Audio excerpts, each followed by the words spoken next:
नमस्कार। तो RRB group D की 14 दिसंबर की तीसरी पाली की परीक्षा भी हो गई है। तो चलिए बिना किसी देरी के सीधे उन सवालों का एनालिसिस करते हैं जो पूछे गए थे, और हाँ, ये भी समझेंगे कि आने वाले एग्जाम्स के लिए अब क्या तैयारी करनी चाहिए। तो शुरुआत कहाँ से करें? चलिए सबसे पहले करंट अफेयर्स का सेक्शन देखते हैं। इस शिफ्ट में जो सवाल आए हैं ना, वो हमें ये बताते हैं कि एग्जाम का पैटर्न आखिर किस तरफ जा रहा है और कौन से टॉपिक्स सबसे ज्यादा जरूरी हैं। तो पहला बड़ा टॉपिक है पुरस्कार, खेल और नियुक्तियां। जैसा कि हम सब जानते हैं, करंट अफेयर्स हमेशा की तरह एक बहुत ही इम्पोर्टेंट सेक्शन रहा है, और इस बार भी पिछले एक साल की जो बड़ी बड़ी घटनाएं हैं, खासकर अवार्ड्स, स्पोर्ट्स और नई नियुक्तियां, उनसे सीधे सीधे सवाल पूछे गए हैं। चलिए जरा इस टेबल पर एक नजर डालते हैं। देखिए, पहला सवाल मेजर ध्यानचंद पुरस्कार से जुड़ा था, जो हॉकी के खिलाड़ी हरमनप्रीत सिंह को मिला। फिर पूछा गया CII मतलब भारतीय उद्योग परिसंघ के नए अध्यक्ष के बारे में, जिनका नाम है राजीव मेमानी। खेल से एक और सवाल था, खो खो विश्व कप पर। ये नई दिल्ली में हुआ था और भारत ने जीता था। और हाँ, FID जूनियर शतरंज चैंपियनशिप के विजेता प्रणव वेंकटेश पर भी सवाल आया। मतलब साफ है, ये सब हाल की बड़ी घटनाएं हैं और इनकी तैयारी करना बहुत जरूरी है। अच्छा, तो करंट अफेयर्स के बाद अब बात करते हैं विज्ञान की, यानी साइंस की। और इस सेक्शन में एक बात तो बिल्कुल साफ हो गई कि सिर्फ फैक्ट्स रटने से काम नहीं चलने वाला। यहाँ पर परखा जा रहा है कि जो बेसिक कॉन्सेप्ट्स की समझ है वो कितनी गहरी है। तो फिजिक्स से एक बड़ा ही क्लासिक सवाल आया। एक मेज पर रखी किताब न्यूटन के किस नियम का उदाहरण है? ये सवाल सीधा सीधा न्यूटन के गति के नियमों से जुड़ा है। क्या लगता है, क्या हो सकता है इसका जवाब? और इसका सही जवाब है न्यूटन का तीसरा नियम। ये नियम क्या कहता है? यही कि हर क्रिया के लिए एक बराबर और बिल्कुल उल्टी दिशा में प्रतिक्रिया होती है। सच कहूं तो ये यूनिवर्स के सबसे बेसिक प्रिंसिपल्स में से एक है। और ये स्लाइड ना इसे बड़े अच्छे से समझाती है। देखिए, किताब का जो वजन है वो मेज पर नीचे की ओर दबाव डाल रहा है। ये है एक्शन, यानी क्रिया। और ठीक उसी वक्त मेज भी किताब पर ऊपर की ओर उतना ही बल लगा रही है। ये है रिएक्शन, यानी प्रतिक्रिया। ये दोनों हमेशा एक साथ काम करते हैं।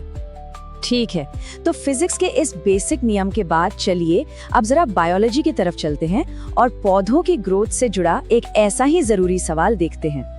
सवाल था कि पौधे की जड़ों और तनों की लंबाई में ग्रोथ के लिए कौन सा टिश्यू जिम्मेदार है, और इसका जवाब है एपिकल मेरिस्टम, जिसे हम शीर्षस्थ विभोजोत्तक ऊतक भी कहते हैं। तो अब सवाल आता है कि ये होता क्या है। देखिए, जैसा कि यहाँ दिख रहा है, एपिकल मेरिस्टम पौधे के बिल्कुल टिप्स पर होता है, मतलब जड़ों और तनों की नोक पर। इसका सीधा सा काम है पौधे की लंबाई बढ़ाना। वहीं अगर पौधे की मोटाई बढ़ानी हो तो उसके लिए होता है लैटरल मेरिस्टम। ये दोनों ही बहुत जरूरी हैं। साइंस से कुछ और भी सीधे सीधे सवाल पूछे गए थे, जैसे एटॉमिक स्ट्रक्चर से जुड़ा एक सवाल था जिसका जवाब था एल्यूमिनियम। फिर डेंसिटी के प्रिंसिपल पर एक सवाल था कि कोई चीज पानी में क्यों तैरती है।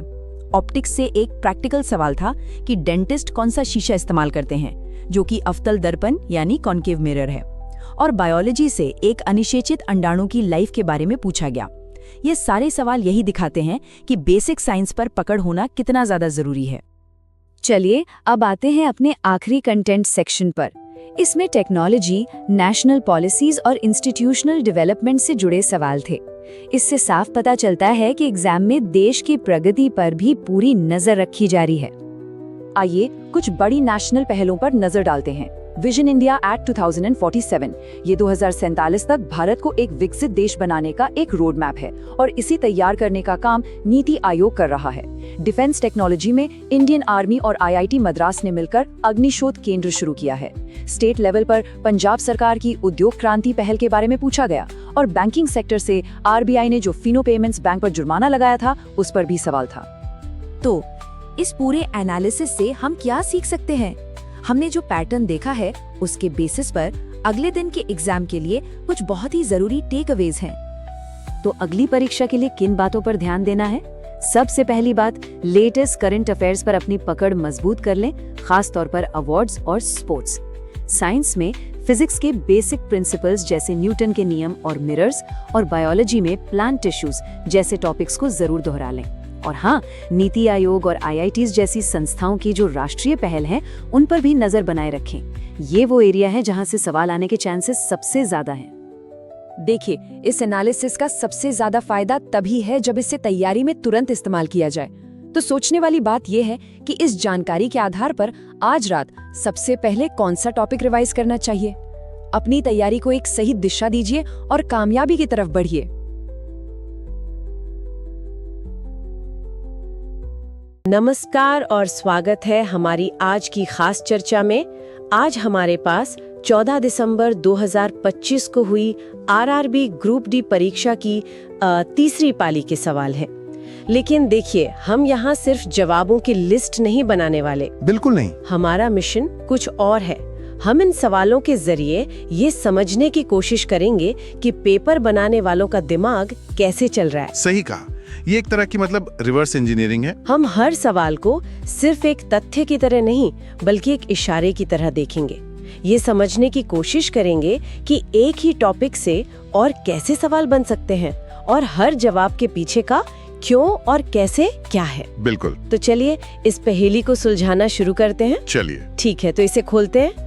पहला ही सवाल सम्मान और पुरस्कारों से जुड़ा है, जो हमेशा से एक बहुत जरूरी टॉपिक रहा है। सवाल था कि जनवरी 2025 में राष्ट्रपति द्रौपदी मुर्मू ने हॉकी खिलाड़ी हरमनप्रीत सिंह को कौन सा पुरस्कार दिया? हाँ, तो उन्हें मिला मेजर ध्यानचंद खेल रत्न पुरस्कार। लेकिन यहाँ रुकना नहीं है, असली खेल अब शुरू होता है। अच्छा। गौर करने वाली बात यह है कि 2025 में यह सम्मान कुल 4 खिलाड़ियों को मिला और यहीं से अगला सवाल बन सकता है। सही बात है। हरमनप्रीत सिंह के अलावा शतरंज के लिए डी गुकेश, निशानेबाजी के लिए मनु भाकर और पैरा एथलेटिक्स के लिए प्रवीण कुमार को भी यह पुरस्कार मिला। मतलब यहाँ एक पैटर्न साफ दिख रहा है। ये सिर्फ एक खिलाड़ी के बारे में नहीं है। चयन समिति ने टीम स्पोर्ट्स, माइंड स्पोर्ट्स, एक क्लासिक ओलंपिक इवेंट और पैरा एथलेटिक्स सबको बराबर का सम्मान दिया है। आपने बिल्कुल सही पकड़ा। अब वो दौर नहीं रहा जब सिर्फ क्रिकेट या हॉकी से सवाल आते थे। अब हर खेल महत्वपूर्ण है।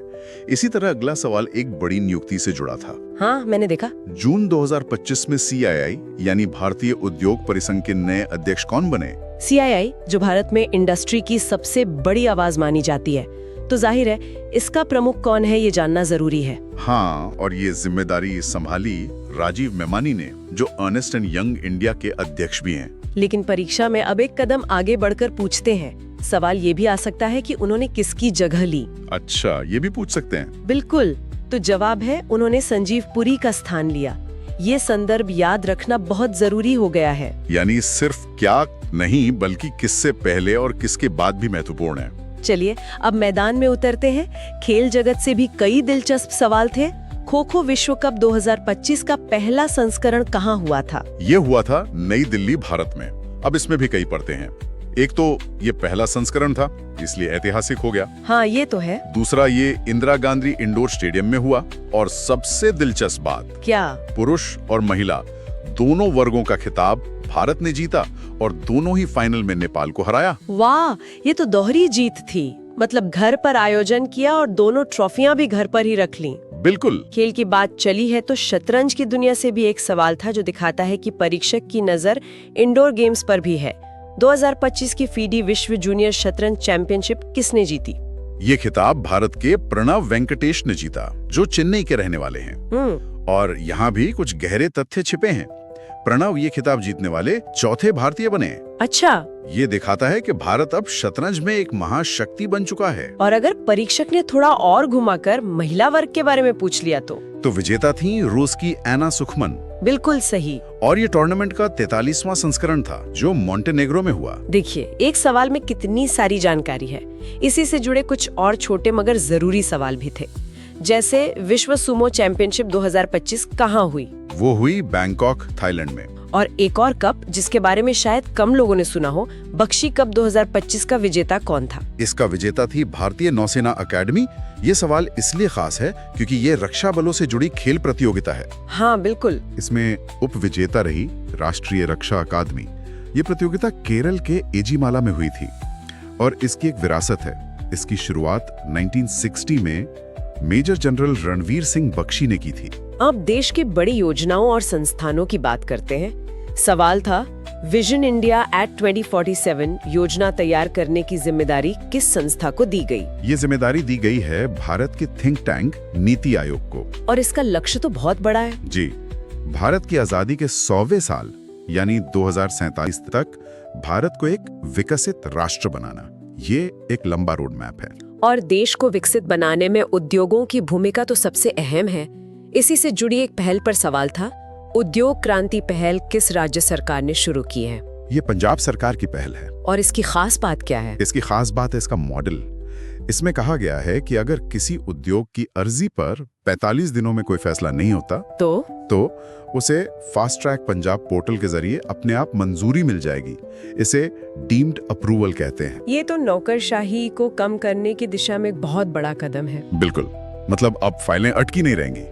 अच्छा, देश के विकास में IITs की भी बड़ी भूमिका है और यहाँ से भी दो अलग अलग तरह के सवाल आए। पहला, IIT मद्रास में शुरू किए गए भारतीय सेना के रिसर्च सेंटर का नाम क्या है? उसका नाम है अग्निशोध। इसका उद्घाटन अगस्त 2025 में सेना प्रमुख जनरल उपेंद्र द्विवेदी ने किया था और इसका लक्ष्य एकदम साफ है, रक्षा तकनीक में आत्मनिर्भरता, खासतौर पर साइबर सुरक्षा और क्वांटम कंप्यूटिंग में। और दूसरा सवाल भी एक IIT से ही जुड़ा था, लेकिन उसका क्षेत्र बिल्कुल अलग था, पर्यावरण। NGT ने सीवेज ट्रीटमेंट प्लांट्स में पराबैंगनी तकनीक का आकलन करने का निर्देश किस IIT को दिया? ये निर्देश IIT दिल्ली को दिया गया।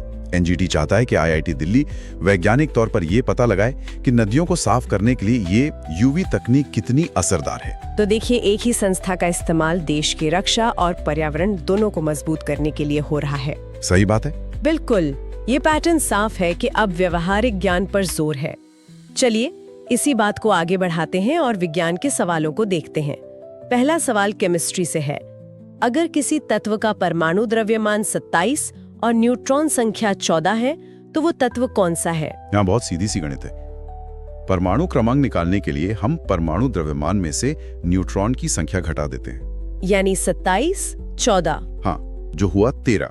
और आवर्त सारणी में 13 नंबर पर एल्यूमिनियम बैठता है। मतलब ये सवाल सीधे सीधे आपके बेसिक कॉन्सेप्ट को परख रहा है। ऐसा ही एक और सवाल भौतिकी से था। आर्किमिडीज के सिद्धांत के अनुसार किसी चीज के पानी में तैरने का मुख्य कारण क्या है? इसका मुख्य कारण है वस्तु का घनत्व पानी के घनत्व से कम होना। जब कोई चीज पानी में जाती है तो पानी उस पर ऊपर की ओर एक धक्का लगाता है, जिसे उत्प्लवन बल कहते हैं। बुयंट फोर्स। जी, अगर वस्तु का घनत्व पानी से कम है तो यह धक्का वस्तु के वजन से ज्यादा हो जाता है और वस्तु तैरने लगती है। बिल्कुल, यही वजह है कि लोहे का एक छोटा सा टुकड़ा डूब जाता है, लेकिन लोहे से बना इतना बड़ा जहाज तैरता रहता है। बहुत अच्छा उदाहरण दिया। अब एक न्यूमेरिकल सवाल भी था जो देखने में कठिन लग सकता है पर है बहुत आसान। हाँ। सवाल था, अगर कोणीय वेग 3 रेडियन सेकंड और त्रिज्या 1.5 मीटर हो तो रेखीय वेग और कोणीय वेग का अनुपात क्या होगा? यहाँ VR ओमेगा वाला फॉर्मूला लगेगा, है ना? बिल्कुल, सूत्र है V = R ओमेगा। सवाल में अनुपात पूछा गया है, यानी V ओमेगा। अच्छा, तो अगर हम सूत्र को देखें तो V ओमेगा सीधे सीधे त्रिज्या R के बराबर होता है। तो जवाब है 1.5 मीटर। मतलब सिर्फ सूत्र की समझ देख रहे थे। हाँ, यहाँ एक और सवाल है जो भौतिकी के व्यावहारिक इस्तेमाल को दिखाता है। दंत चिकित्सक दांतों का बड़ा प्रतिबिंब देखने के लिए किस दर्पण का इस्तेमाल करते हैं? वे अवतल दर्पण मतलब कॉनकेव मिरर का इस्तेमाल करते हैं। इसके पीछे का विज्ञान ये है कि जब किसी वस्तु को अवतल दर्पण के फोकस और ध्रुव के बीच रखा जाता है तो वो उसका एक बड़ा, सीधा और आभासी प्रतिबिंब बनाता है, जिससे डॉक्टर को दांत की छोटी छोटी बारीकियां भी साफ दिख जाती हैं। बिल्कुल। तो इसका मतलब ये हुआ कि अगर कोई दंत चिकित्सक गलती से उत्तल दर्पण इस्तेमाल कर ले तो उसे दांत और भी छोटे दिखेंगे। हाँ, बिल्कुल, उसका काम तो और मुश्किल हो जाएगा। सही बात है। अगला सवाल ऊर्जा के बारे में था। जब कोई वस्तु अपनी स्थिति या गति के कारण ऊर्जा रखती है तो उसे क्या कहते हैं? इसे यांत्रिक ऊर्जा यानी मैकेनिकल एनर्जी कहते हैं। यह दो तरह की ऊर्जाओं का जोड़ है, स्थितिज ऊर्जा और गतिज ऊर्जा। एकदम सही। और इसी से जुड़ा न्यूटन के नियम का एक क्लासिक उदाहरण भी पूछा गया था। एक टेबल पर रखी किताब पर गुरुत्वाकर्षण बल नीचे की ओर लग रहा है और टेबल का बल ऊपर की ओर। ये न्यूटन के किस नियम का उदाहरण है? ये तो न्यूटन के तीसरे नियम का सबसे अच्छा उदाहरण है। हर क्रिया की बराबर और विपरीत प्रतिक्रिया होती है। बिल्कुल। और विज्ञान का आखिरी सवाल एक तरह की पहेली थी। पूछा गया कि गोलीय दर्पण में इनमें से क्या नहीं होता।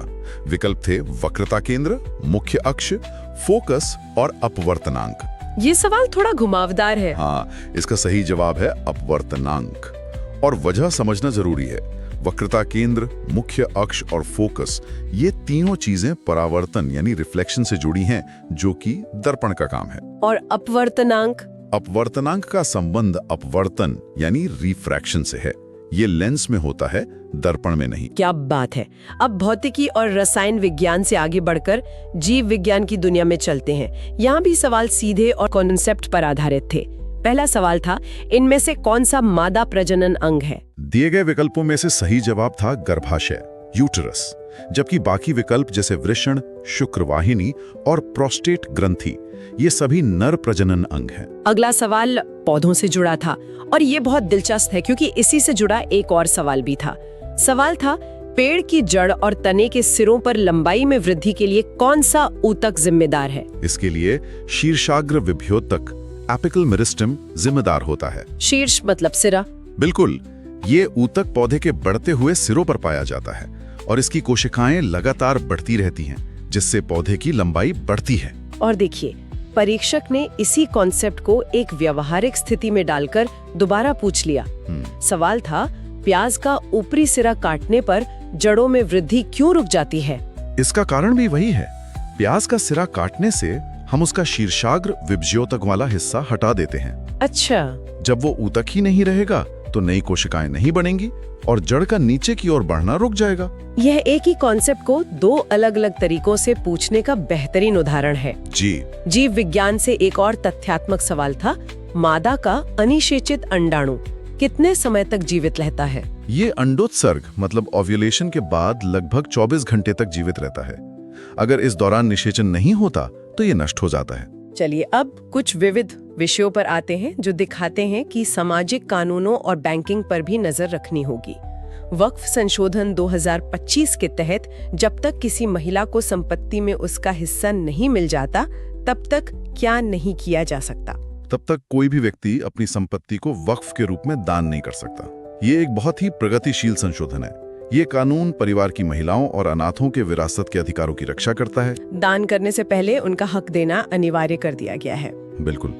बैंकिंग से भी एक सवाल था। जून 2025 में आरबीआई ने किस पेमेंट बैंक पर 29.6 लाख का जुर्माना लगाया? यह जुर्माना फिनो पेमेंट्स बैंक लिमिटेड पर लगाया गया था। और अंत में केमिस्ट्री के एक और बुनियादी सवाल पर वापस आते हैं। सहसंयोजक बंधन यानी कोवेलेंट बॉन्ड कैसे बनता है? ये दो परमाणुओं के बीच इलेक्ट्रॉनों की साझेदारी से बनता है। इसमें इलेक्ट्रॉनों का लेन देन नहीं होता, साझेदारी होती है। ऐसा आमतौर पर अधातुओं के बीच होता है ताकि वे अपनी बाहरी कक्षा को पूरा करके स्थिर हो सकें। तो ये दोस्ती वाला बॉन्ड है, व्यापार वाला नहीं। हाँ, कह सकते हैं। खैर, इन सभी सवालों को खंगालने के बाद ये तो साफ है कि परीक्षा का पैटर्न बदल रहा है। अब सिर्फ तथ्य रटने से काम नहीं चलेगा। बिल्कुल। हाल की घटनाओं, खेल, योजनाओं और खास तौर पर विज्ञान के व्यवहारिक इस्तेमाल पर बहुत ज्यादा जोर है। बिल्कुल। और एक आखिरी विचार जिसके बारे में सोचा जा सकता है। हाँ। ये प्रश्न सिर्फ ये नहीं परख रहे हैं कि आपको क्या और कब पता है, वे ये परख रहे हैं कि क्या आप चीजों को आपस में जोड़ सकते हैं। सही बात है। क्या आप समझ सकते हैं कि न्यूटन का नियम टेबल पर रखी किताब में कैसे काम करता है, या अवतल दर्पण का सिद्धांत एक डेंटिस्ट के टूल में कैसे फिट होता है, या वो प्याज वाला उदाहरण। हाँ, या एक ही ऊतक पौधे की लंबाई और प्याज की जड़ दोनों को कैसे प्रभावित करता है। तो भविष्य की तैयारी के लिए क्यों और कैसे पर ध्यान देना उतना ही जरूरी हो गया है जितना कि तथ्यों पर। सवाल ये नहीं है कि आपने कितना पढ़ा, सवाल ये है कि आपने कितना समझा।